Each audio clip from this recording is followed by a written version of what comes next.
আমি যদি এন্তেকাল করি তোমাদের আগে, তাহলে এই জায়গায় আমি শুভ এখানে ঘুমাবো। শুধু বাংলাদেশ নয়, সারা পৃথিবীতে তার সুনাম সুখ্যাতি আছে। আজকে হুজুরের মতো মানুষ দুনিয়ার থেকে চলে গিয়েছেন, তার অর্থ আমাদের অবশ্যই চলে যেতে হবে। দলমত নির্বিশেষে সকল আলেমদের কাছে উনি একজন প্রিয় পাত্র ছিলেন। তিনি আমাদের আদর্শ, তিনি আমাদের গর্ব। বাংলাদেশের এক বড় নক্ষত্র দুনিয়া থেকে চলে গেছে, এই জন্য আমরা শোকাহত। তো এরকম মহান ব্যক্তি, অত্যন্ত সাদাসিধা অত্যন্ত মহান ব্যক্তি ছিলেন। আব্বা দীর্ঘ 50-60 বছর দিনের খেদমত করেছেন। আল্লাহ যেন তার এই খেদমতকে কবুল করে নেয়। আসলে ওয়াজের ময়দানে উনি একজন অনেক বড় ব্যক্তি ছিলেন। শুধু বাংলাদেশ নয়, সারা পৃথিবীতে তার সুনাম সুখ্যাতি আছে। ব্যক্তিগত জীবনে আমি কয়েক বছর আগে চাঁদপুরে একটা মাহফিল, একই জায়গাতে ওনার সাথে আমারও দাওয়াত ছিল। তো আমার একটু যেতে দেরি হয়েছে, তো আসার পরে উনি কথা শুরু করেছে। বয়স হয়েছে, একটু অসুস্থতা বোধ করতেছে।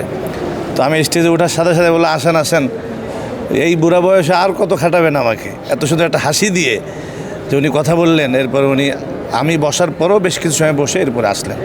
তো আসলে মানুষ হিসেবে অনেক ভালো ছিলেন। আজকে তার এই জানাজা এখানে সমস্ত মানুষ অত্যন্ত আগ্রহ ভরে ভারাক্রান্ত হয়ে তারা তাকে বিদায় দিয়েছে। আমরা দোয়া করি, জাতীয় ইমাম পরিষদ বাংলাদেশের পক্ষ থেকে আমি সকলের কাছে দোয়া চাই যে আল্লাহ তাআলা তাকে যেন মাফ করে দেন, জান্নাতুল ফিরদাউসের উঁচু মাকাম নসিব করেন। হ্যাঁ, ওনার ওয়াজ শুনেছি। উনি আমাদের পটুখালী বাউফলে গেছে। ওনার ওয়াজ আমাদের এলাকায় যথেষ্ট ওনার ভক্ত আছে। ওনার ওয়াজ শুনিয়া সবাই খুশি। প্রতিটা জানাজা আমাদেরকে শিক্ষা দেয় যে আমরা যেন পরবর্তী জীবন আমাদের সুন্দর হয়। আজকে হুজুরের মতো মানুষ দুনিয়ার থেকে চলে গিয়েছেন, তার অর্থ আমাদের অবশ্যই চলে যেতে হবে। সমস্ত বড় মানুষরা যখন চলে যায়, আমাদেরকেও সেই সময় পরবর্তী জীবন যাতে আমাদেরও সুন্দর হয়, এই সমস্ত ওলামা ইকরাম আমাদেরকে কত কোরআনের কথা শুনিয়েছেন। আজকে ওনারা চলে গিয়েছেন, আমাদের দায়িত্ব ওনাদের জন্য দোয়া করা। শুধু এই মুহূর্তে নয়, সর্বসময় আমরা দোয়া করব। মীর হাবিবুর রহমান যুক্তিবাদী সাহেব, উনি যে বাস্তবিক পক্ষে যেটা আমাদের পারিবারিক সামাজিক বিভিন্ন বিষয়গুলোকে উনি সুন্দরভাবে আমাদের সামনে উপস্থাপন করতেন।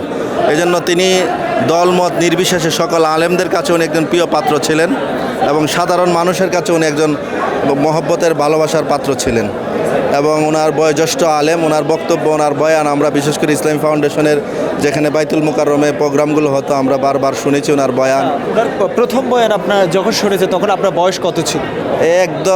একদম শিশু বললেও হয়, মনে করেন আমার যতটুকু মনে 5-7 বছর বয়সে আমি ওনার প্রথম বয়ান শুনছি। বাংলাদেশের এক বড় নক্ষত্র দুনিয়া থেকে চলে গেছে, এই জন্য আমরা শোকাহত।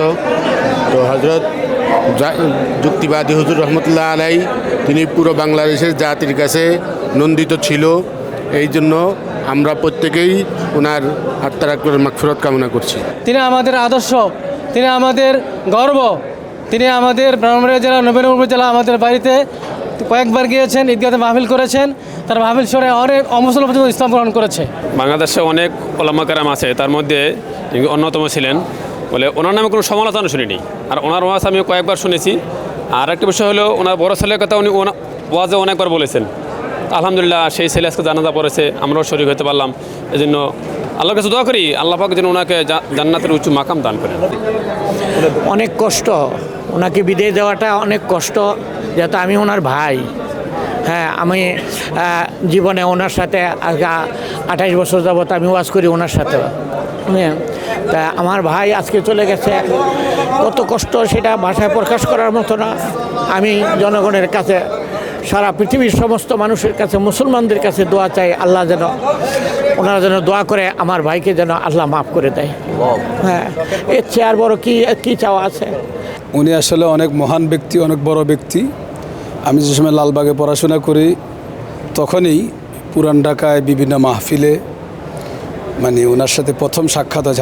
ওই সময় আমি শুধুমাত্র কাফিয়া পড়ি, তখনই ওনার সাথে পুরান ঢাকার মসজিদ এলানেই একটা মাহফিলে ওনার সাথে প্রথম সাক্ষাৎ। আর অদ্যাবধি অনেক মাহফিলে ওনাকে দাওয়াতও দিয়েছি। গত কয়েক বছর আগে ফেসবুকে ওনাকে অনেকে মেরে ফেলেছে। আমি 2-1 দিন আগে এই গত বৎসর ওনাকে ফোন করেছি একটা মাহফিলে দাওয়াত দেওয়ার জন্য, আমাদের ফেনী সোনাগাজী। উনি বলল যে ভাই আপনি ফোন করছেন, আসলে তো ফেসবুক ওয়ালারা তো আমাকে মেরেই ফেলছে। পরে বললাম যে এগুলো দুঃখজনক আসলে, তো এরকম মহান ব্যক্তি, অত্যন্ত সাদাসিধা অত্যন্ত মহান ব্যক্তি ছিলেন। আমরা ছাত্রজীবন থেকে ছোটোকাল থেকে ওনার বক্তব্য শুনে আসছি, ওনার ওয়াজ শুনে আসছি। দেশ এবং উম্মার জন্য ওনারা নিবেদিত ছিলেন, অত্যন্ত সরল সহজ। এবং বর্তমানে যেই বাংলাদেশে হাজারো বক্তা হাজারো আলোচক আছে, কিন্তু উনি অতুলনীয় এবং অদ্বিতীয়। মুড়াপাড়া কালকে সকালে আমরা যেখানে তাকে দাফন করব, ওখানে একটা কেন্দ্রীয় মসজিদ করেছেন, তারপরে সেখানে মাদ্রাসা করেছেন।